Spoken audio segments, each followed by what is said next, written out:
Bonjour à toutes et à tous et merci de nous rejoindre pour cette nouvelle édition de votre journal de 15 heures. Voici les titres qui vous seront développés.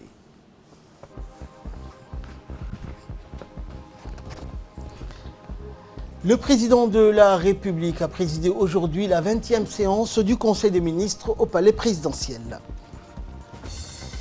Et lutte contre le terrorisme, Daesh est attaqué donc sur la toile. Merci à vous de nous rejoindre pour cette nouvelle édition. Le président de la République et chef de gouvernement Ismaël Omar Guelleh a présidé donc ce matin la 20e séance du Conseil des ministres au palais de la présidence. Plusieurs questions étaient à l'ordre du jour de cette séance, ont été adoptées et examinées. La suite dans ce compte rendu du porte-parole du gouvernement, Mahmoud Ali Youssouf. Sous la présidence du chef de l'État, son Excellence M. Ismaël Omar Guelleh, s'est tenue la 20e séance du Conseil des ministres en ce mardi 26 novembre 2019. Étaient inscrites à l'ordre du jour 5 questions. La première question concerne une communication faite par le Premier ministre et le ministre de l'Intérieur sur les dernières intempéries et les dégâts occasionnés, ainsi que les pertes humaines constatées. Les dernières précipitations ont engendré de graves inondations dans la ville de Djibouti. Le 22 novembre 2019, le plan Orsec a été déclenché et le travail d'organisation des secours dans la ville de Djibouti est réparti en 4 zones. La zone de Balbala, le 1er, le 2e et le 3e arrondissement. Les différents services de l'État, de nombreuses personnes de bonne volonté ainsi que des associations ont été mises à contribution, ainsi que les corps constitués, afin d'évacuer les eaux pluviales, porter assistance aux familles sinistrées et leur apporter les premiers secours. Les partenaires au développement ont également été sollicités. Au jour d'aujourd'hui, l'eau stagnante sur les grands axes a été évacuée vers les exutoires, à part 2 points sur les grands axes. Il reste encore beaucoup d'eau dans les bas quartiers et qui est en train d'être évacuée.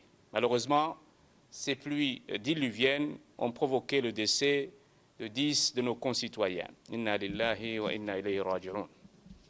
La deuxième question est relative à une communication sur la rentrée universitaire 2019. Cette année 2019, les chiffres constatés de bacheliers est de 3 823 bacheliers, dont 3 622 francophones et 206 arabophones. Il y a eu également 1 467 diplômés à l'université, dont 542 en licence appliquée. Les diplômes des masters au nombre de 18, les diplômés de master au nombre de 18, 44 en ingénierie et 21 en médecine. La déperdition en licence est de 22% en première année, 13% en deuxième année et 2% en troisième année de licence. Le personnel administratif et technique est au nombre de 275 et le personnel enseignant est de 287 enseignants. La formation continue a délivré des diplômes à 152 personnes.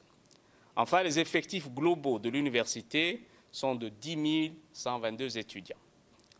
Pour ce qui est des perspectives, il y aura un accent particulier qui sera mis sur l'élargissement de la masterisation, donc plus de filières en master.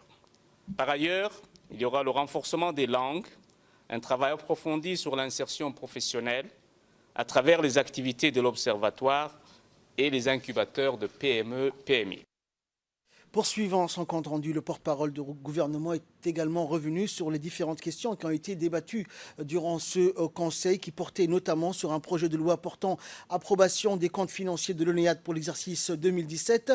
Autre question également qui approuvait et rendait exécutoire le budget prévisionnel 2020 de la Société internationale d'hydrocarbures de Djibouti et un projet d'arrêté portant bilan d'ouverture de la Société immobilière et d'aménagement foncier. On réécoute le porte-parole du gouvernement. Troisième question concerne un projet de loi portant approbation des comptes financiers de l'ONEAD pour l'exercice 2017. La production d'eau potable s'est élevée à 18 966 000 m3 avec une augmentation de 6% par rapport à 2016. Les produits de l'exercice s'établissent à 6 819 millions de francs Djibouti avec une hausse globale de 7% sur l'exercice précédent. La ventilation des comptes de cet exercice se présente comme suit. Chiffre d'affaires, 4 307 557 000 francs Djibouti. Production immobilisée, 143 3 955 000 francs Djibouti. Les subventions d'exploitation sont de 618 580 000 francs Djibouti. Les reprises sur provisions et créances sont de 705 522 et les produits financiers de 521 675 000 francs Djibouti, ainsi que les produits exceptionnels de l'ordre de 521 168 000 francs Djibouti. La quatrième question est relative à un projet d'arrêté approuvant et rendant exécutoire le budget prévisionnel 2020 de la Société internationale des hydrocarbures de Djibouti.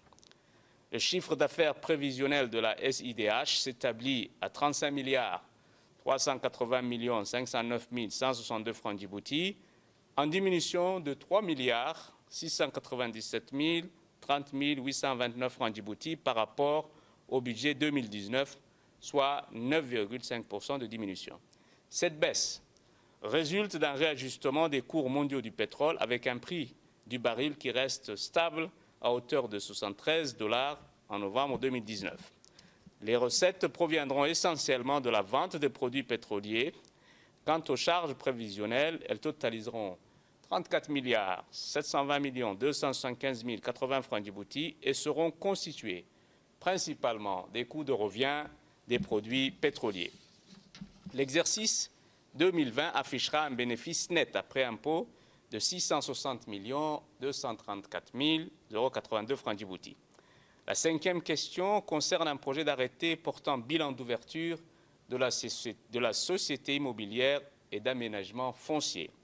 Ce bilan d'ouverture de la SIAF est arrêté à la date du 1er janvier 2018 à 18 618 549 678 francs Djibouti en actifs et donc de 18 618 545 678 francs comme passifs, avec une ventilation comme suit.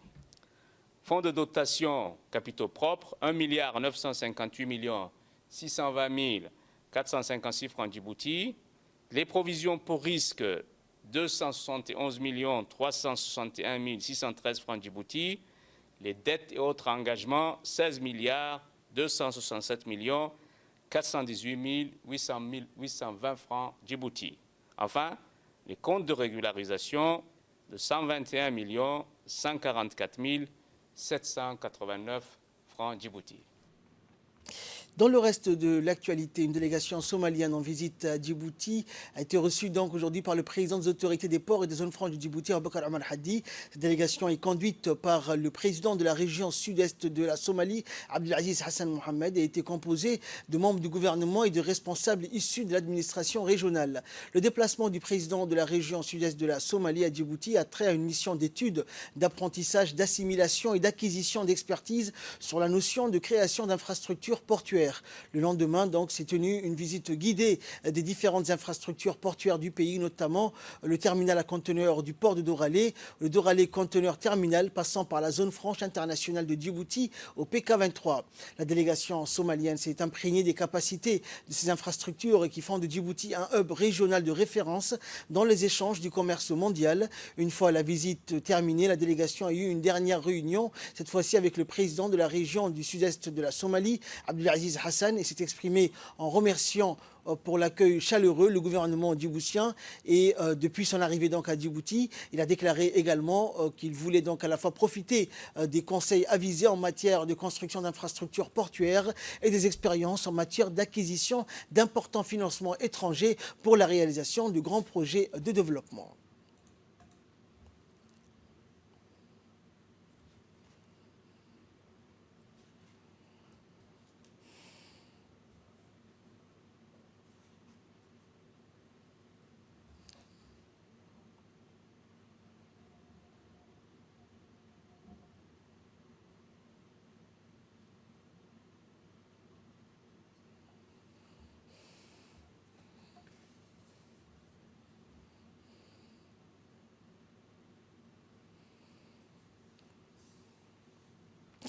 Et le président de l'Assemblée nationale, Mohamed Ali Hamad, a reçu ce matin une forte délégation du Qatar, conduite par le président du Majlis al-Shura, Ahmed Ben Abdallah Ben Zaid, et comprenant 16 membres.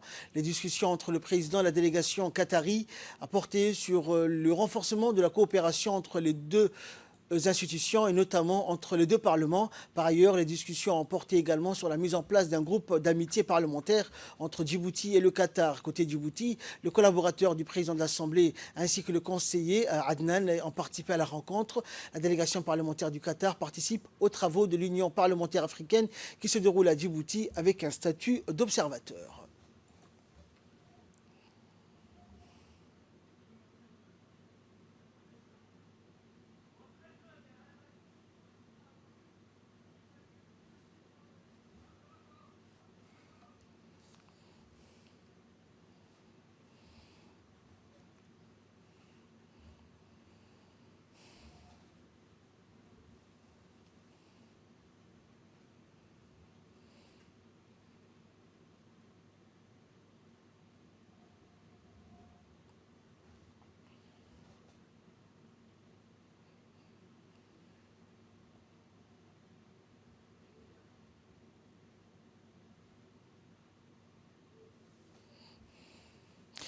Les opérations d'assistance et d'aide aux sinistrés des dernières pluies enregistrées dans le pays se poursuivent. C'est ainsi que la mairie de la ville de Djibouti et le ministère des Affaires sociales et de solidarité entreprennent donc des actions d'aide et d'assistance donc à ces personnes sinistrées et qui ont regagné donc pour la plupart leur foyer après que les pluies se soient arrêtées. Donc les actions de la mairie donc en collaboration avec le ministère de l'Intérieur et l'UNICEF, comme vous pouvez le voir sur ces images, se poursuivent car l'UNICEF donc a remis des produits ou des matériel d'équipement donc pour dégager les eaux stagnantes des différentes artères de la capitale et des quartiers populaires de la République de Djibouti.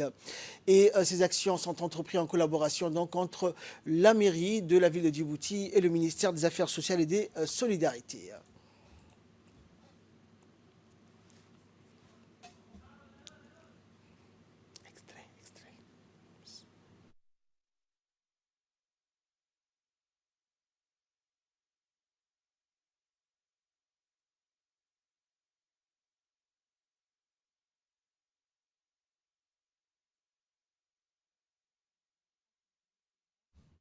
And I go out and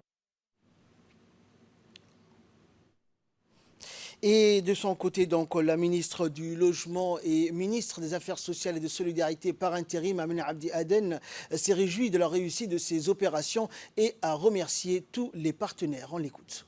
Dans le cadre du plan Orsec, le ministère des Affaires sociales a en charge donc l'accueil des populations sinistrées qui sont au jour d'aujourd'hui accueillies sur 10 sites et qui sont traitées donc avec tous les égards qu'il faut pour ce genre de population, qui sont affectées par des problèmes donc, qui sont liés à des événements naturels donc, exceptionnels.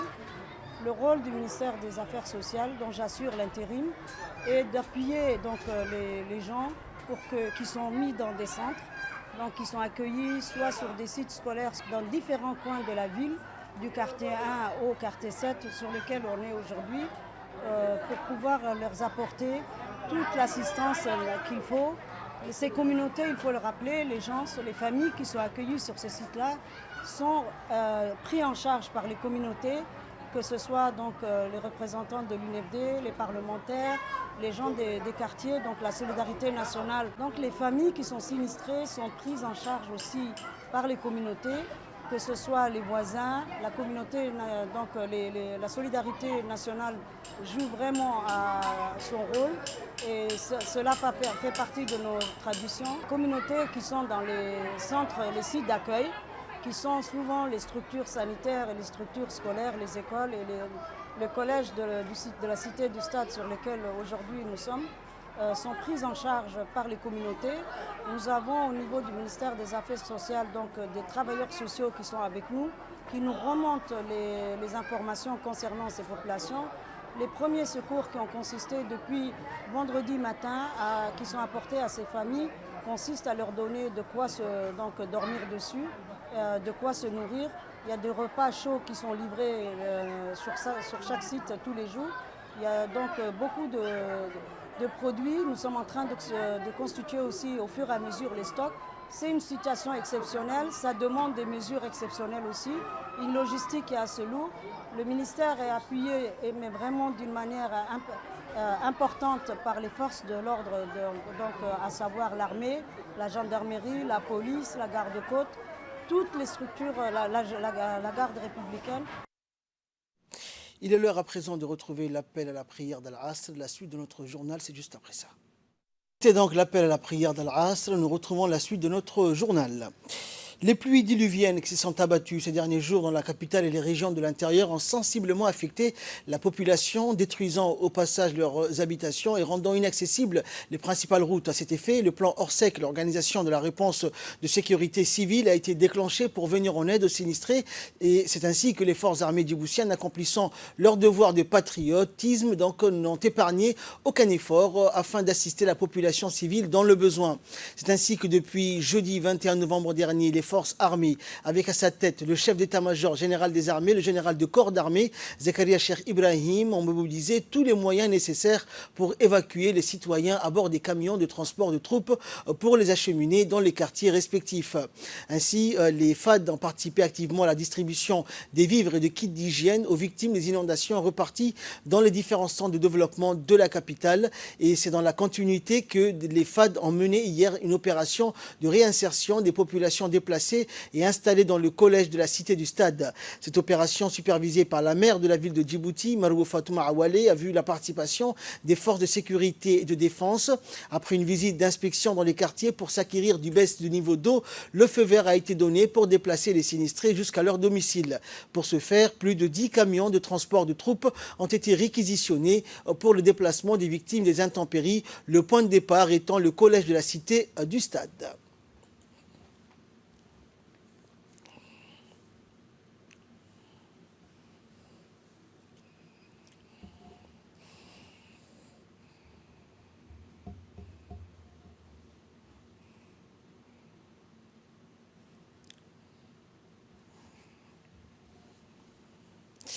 Dans le cadre également du plan Orsec, les gardes-côtes, en profitant de la baisse de la crue de l'Oued d'Ambouli, ont intensifié leurs recherches ce matin en mobilisant d'importants moyens humains et matériels pour ratisser méticuleusement tout le long de l'Oued et la jonction de l'Oued à la mer. Dès l'aube, l'équipe des plongeurs, renforcée par un effectif conséquent, ont repris donc les recherches du côté de l'Oued, alors que du côté de la mer, d'autres agents, donc des gardes-côtes équipés des équipements conçus pour les recherches dans les mangroves, ont minutieusement inspecté tous les secteurs. Et vers le courant de 9 h du matin, les recherches ont abouti par la découverte de 2 corps dans la jonction de l'Oued à la mer, et les 2 corps ont été immédiatement mis à la disposition des autorités compétentes pour la suite de la procédure d'identification et de restitution. Les gardes-côtes partagent la douleur des familles qui ont perdu des êtres chers dans cette catastrophe causée par les pluies diluviennes et renouvellent encore une fois leurs condoléances les plus attristées aux familles des victimes.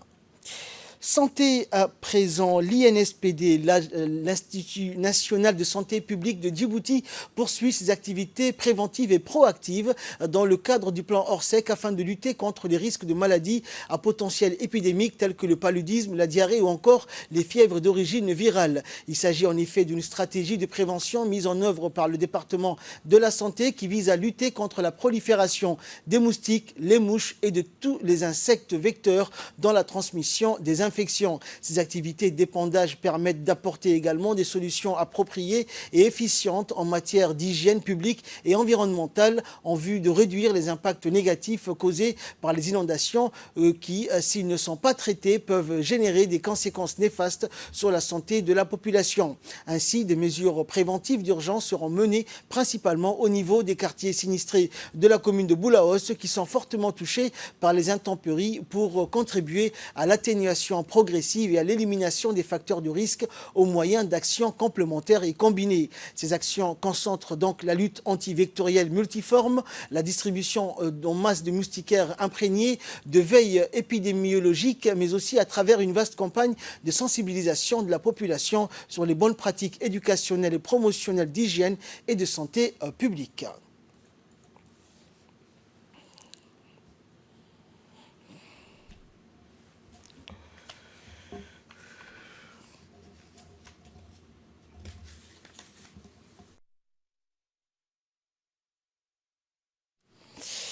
Et pour nous en parler donc de ces différentes opérations menées par le ministère de la Santé concernant ces proliférations de mouches et moustiques dans cette phase post-pluie, avec nous sur ce plateau, le docteur Hussein Youssouf Darar, directeur technique au secrétariat exécutif de lutte contre le sida, paludisme et tuberculose, également spécialiste en maladies infectieuses et tropicales. Bonjour docteur Hussein. Bonjour. Merci à vous donc d'avoir accepté notre invitation et de bien vouloir répondre à nos questions. Donc vous avez suivi avec nous ces images où on voit des agents du ministère de la Santé en train de lutter et avec les produits donc anti-paludisme dans les différents sites touchés par ces pluies. Alors quelles sont les différentes maladies auxquelles on pourrait s'attendre dans cette phase post-pluie? Tout d'abord, merci à vous et merci également à la direction générale de la radio et de la télévision de Djibouti qui nous accompagne dans tous nos élans. En premier lieu, en période post-pluie, les principales choses auxquelles on s'attend, ce sont deux groupes de pathologies. Ces deux groupes de pathologies sont dits à ce qu'on appelle les maladies à déclaration donc, ou les maladies d'origine vectorielle et les maladies liées au main sale ou les maladies liées au péril fécal. Donc, si on développe ces deux domaines, les maladies liées au péril fécal, ce sont les maladies des mains sales. Donc en période post-pluie, donc il y a tout ce qui concerne le nettoyage, tout ce qui concerne le lavage des mains qui est préconisé. Mais également les maladies d'origine vectorielle, c'est l'installation et la prolifération des moustiques. Oui. Donc, dans le cadre de cette activité, il y a la naissance de deux types de moustiques. Les moustiques qui naissent de l'eau stagnante dite propre et également de l'eau stagnante dite sale. Alors, quels sont les moyens mis en place et que suggérez-vous donc à l'ensemble de la population? Donc, tout d'abord, il faut illustrer les actions à prendre de façon immédiate, à court terme, à moyen terme et à long terme. Donc, immédiatement, l'action, c'est de lutter contre les éléments ou les insectes nuisibles, de leur naissance au stade adulte. De la naissance, donc, la produit ce qu'on appelle la lutte antivectorielle, la lutte chimique qui se fait à travers ce qu'on appelle un épandage. Cet épandage se font directement au niveau des gîtes larvaires qui sont cartographiés et qui se font avant les pluies qui se faisaient une fois par semaine, mais actuellement de façon intensive. La deuxième étape, c'est la pulvérisation spatiale. Et ces éléments de pulvérisation sont faits de façon à inclure dans tous les secteurs donc, à travers un plan sectoriel mis en place par le ministère de la Santé. D'accord. Alors qu'est-ce que vous conseillez donc à la population? La première des choses qu'on conseille à la population tout d'abord, c'est de nettoyer tous les aliments avant de les utiliser. La deuxième chose qu'on conseille également, c'est de fermer les portes et les fenêtres. Cela sous-entend que le ministère de la Santé, en tant que tel, ne peut pas, s'il se permet d'éradiquer, mais c'est une action multisectorielle à travers la participation de l'environnement, de l'assainissement, de l'habitat, mais également dans le cadre de ce que nous conseillons au niveau de la population de pouvoir surtout porter des habits longs pendant du crépuscule jusqu'à la nuit et également le port de vêtements longs. Il faut les coupler à ce qu'on appelle l'utilisation parfois de moustiquaires imprégnés. Donc au niveau du gîte, au niveau de Balbalaville et au niveau... Donc il y a une campagne de masse de distribution de moustiquaires. Ces moustiquaires imprégnés protègent la femme enceinte, l'enfant, non seulement celui qui dormait à l'intérieur, mais également celui qui dormait à l'extérieur. C'est ce qu'on appelle l'effet drop-out. Merci docteur pour toutes ces explications et ces précisions. Je rappelle donc que vous êtes docteur Hussein Youssouf, directeur technique au secrétariat exécutif de lutte contre le sida, paludisme et tuberculose et spécialiste également en maladies infectieuses et tropicales. Merci d'avoir répondu à nos questions.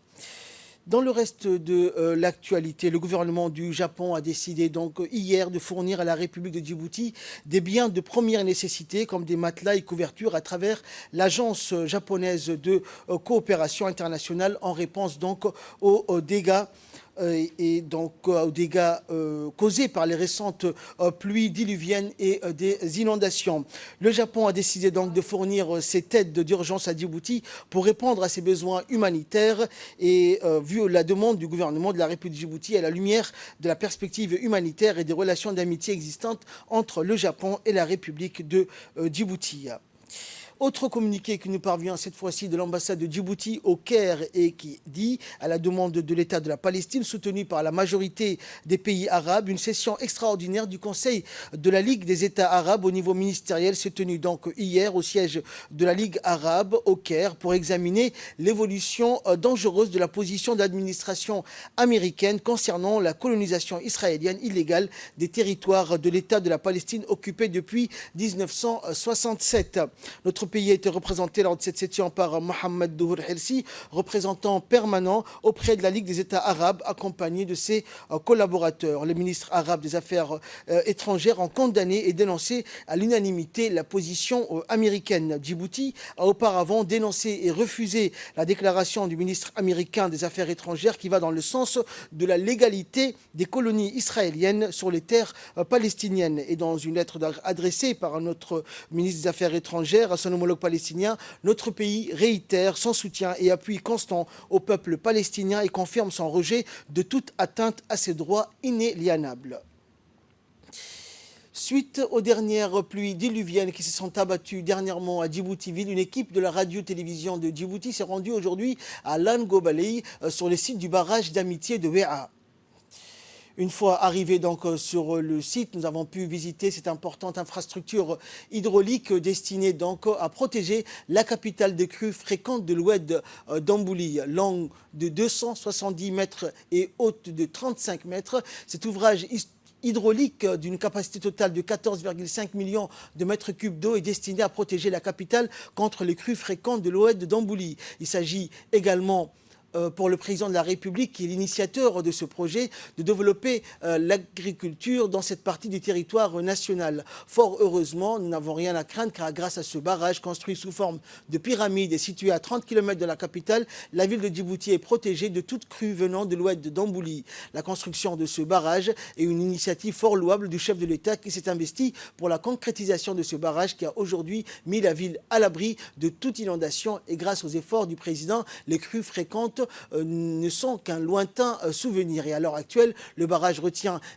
un peu plus de 10 millions de mètres cubes d'eau sur les 14 millions réalisés par le consortium des sociétés turques Ulyova. La construction de cet ouvrage hydraulique s'inscrit dans le cadre du programme de lutte contre la soif mis en œuvre par le ministère de l'Agriculture, de l'eau, de la pêche, de l'élevage et des ressources halieutiques.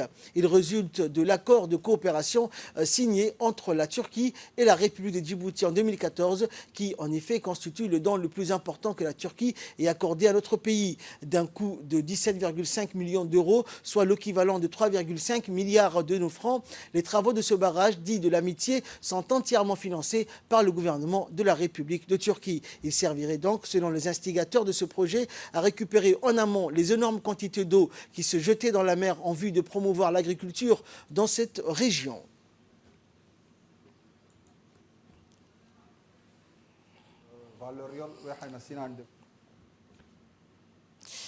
Direction Bouya, notamment dans la région de Tadjoura, fidèle à sa tradition, l'Union pour le développement et la culture, l'UDC, a procédé vendredi à la distribution de vêtements et de lampes solaires aux enfants issus des familles démunies de ce secteur de Bouya. La cérémonie a été présidée par le président de l'UDC, Mohamed Hassan Kamil, et le sous-préfet de Dorra, Abdallah Kamil. Cette cérémonie a été marquée aussi par la présence des notables de Bouya, rappelant que ce village a été dévasté par un vent violent il y a quelques semaines. Et dans son discours de bienvenue, le chef du village de Bouya, Ali Youssouf, a mis l'accent sur l'importance de la nécessité de la solidarité et il a remercié l'UDC pour son appui constant à la population démunie et aux enfants, surtout dans les zones les plus reculées du pays.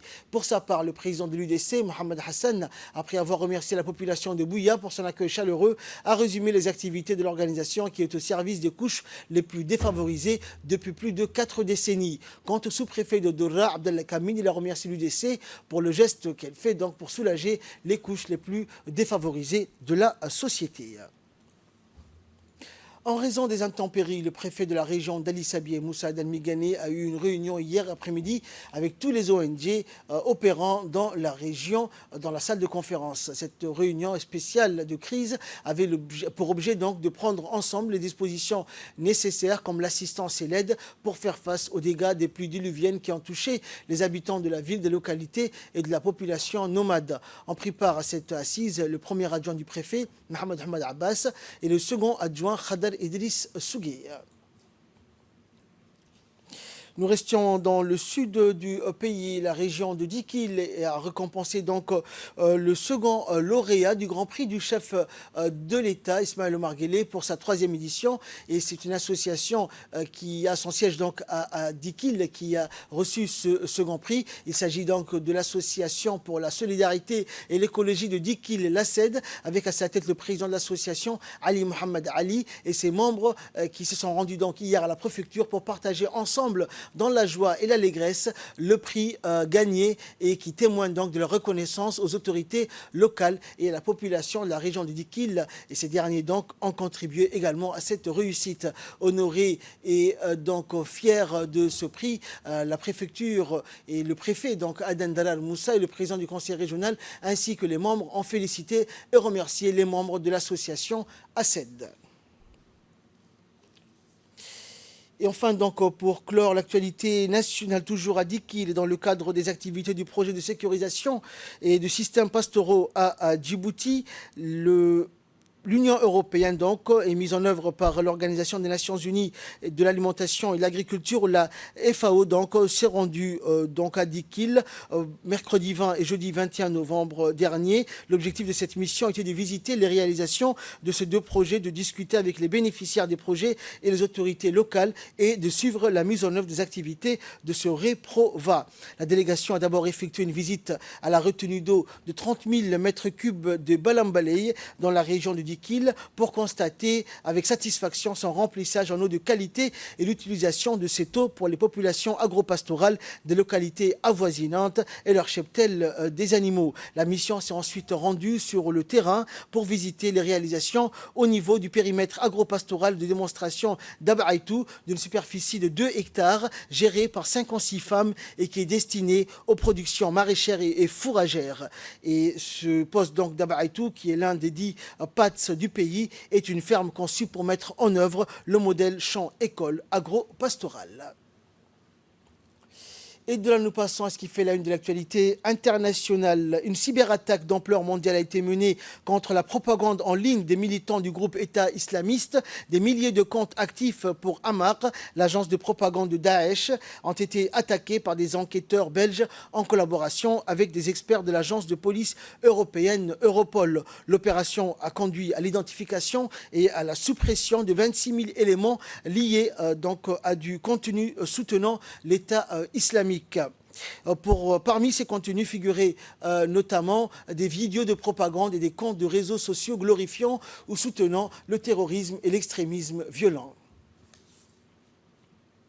Également dans l'actualité internationale, un casse audacieux en Allemagne, des diamants de valeur historique ont été volés. Ce n'est pas un casse comme les autres. Une partie des trésors historiques de l'Europe s'est volatilisée un peu de temps hier donc en Allemagne et sa valeur est inestimable. En moins de 2 cambrioleurs se sont introduits à l'aube dans le très ancien musée Grünes-Gewölbe à Dresde dans l'est du pays et selon les premières vérifications des conservateurs, ils ont volé plusieurs parures de diamants et de rubis datant du XIIIe siècle. Le préjudice, ne serait-ce que sur le plan historique et culturel, est impossible à chiffrer. Les cambrioleurs ont apparemment directement visé les bijoux après avoir minutieusement préparé leur coup. Les enquêteurs ont noté que vers 5 heures hier matin, un transformateur électrique proche du musée a été détruit par les flammes. L'un de ces joyaux, au vrai sens du terme, est un saphir de 548 carats qui avait été offert par le tsar de Russie, Pierre Ier. Il n'est pas tombé entre les mains des voleurs, le diamant de 41 carats qui fait aussi partie de la collection non plus. Et pour cause, il est actuellement à l'abri au Metropolitan Museum de New York. Et enfin, le plus grand parc éolien d'Afrique de l'Ouest, bientôt en fonction au Sénégal. À une centaine de kilomètres de Dakar, au Sénégal, le plus grand parc éolien d'Afrique de l'Ouest commencera bientôt à produire son énergie. Dès fin décembre, 16 des 48 éoliennes entreront en fonction en attendant que le parc ne fonctionne à plein régime et produise jusqu'à 158 MW, soit 15% de la production totale du pays. Construit sur 40 hectares, cette ferme devrait être totalement terminé courant 2020. C'est un projet important pour plusieurs raisons. Le premier est une question d'énergie. La taille et la capacité énergétique que cette centrale produira vont satisfaire un besoin important et urgent dans le pays. Et nous sommes maintenant donc indiqués les responsables en mesure et heureux de le faire avec des énergies propres. C'est ainsi que prend fin cette édition. Merci de l'avoir suivi. Excellent suite de programme sur Télécult.